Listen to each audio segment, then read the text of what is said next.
കൊല്ലത്ത് ദേശീയപാതയിലെ അപകടത്തിന് കാരണം ഡിസൈൻ തകരാറെന്ന കെ.എൻ. ബാലഗോപാൽ. സംഭവത്തിൽ മുഖ്യമന്ത്രിയുടെ ഓഫീസ് ഇടപെട്ടെന്നും മന്ത്രി പറഞ്ഞു. മന്ത്രി ജെ. ചിഞ്ചുറാണിയും സ്ഥലം സന്ദർശിച്ചു.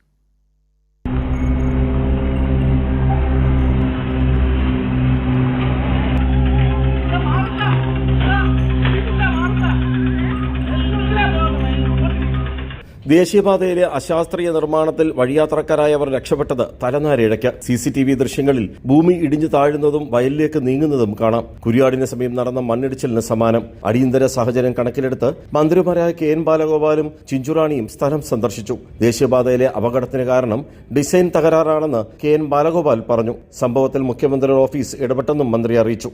ഈ ഭാഗത്ത് വളരെ താഴ്ചയിൽ മണ്ണിട്ട് പൊങ്ങി വന്നതിൻ്റെ ഡിസൈൻ്റെ പ്രശ്നമായിരിക്കണം എന്നുള്ളതിന് യാതൊരു സംശയമില്ല. ഡിസൈനാണ്. CMന്റെ ഓഫീസുകാരെ സംബന്ധിച്ച് ഇടപെട്ടിട്ടുണ്ട്.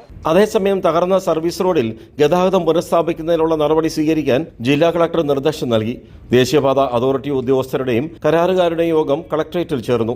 എത്രയും പെട്ടെന്ന് തകർന്ന ദേശീയപാത പുനഃസ്ഥാപിക്കുകയാണ് ലക്ഷ്യമെന്ന് NHA ഉദ്യോഗസ്ഥർ അറിയിച്ചു. ദേശീയപാത തകർന്ന ഭാഗത്ത് അപ്രോച്ച് റോഡിനടിയിലൂടെ കടന്നുപോകുന്ന കലുങ്ക് ഭാരം താങ്ങാനാകാതെ തകർന്ന് മണ്ണൊലിച്ചു പോയതാണ് റോഡ് താഴുന്നതിന് പിന്നിലെന്നാണ് പ്രാഥമിക നിഗമനം. 100 മീറ്റർ ഭാഗത്ത് അപ്രോച്ച് റോഡിന് പകരം പാലം നിർമ്മിക്കണമെന്ന ആവശ്യവും ഉയർന്നു.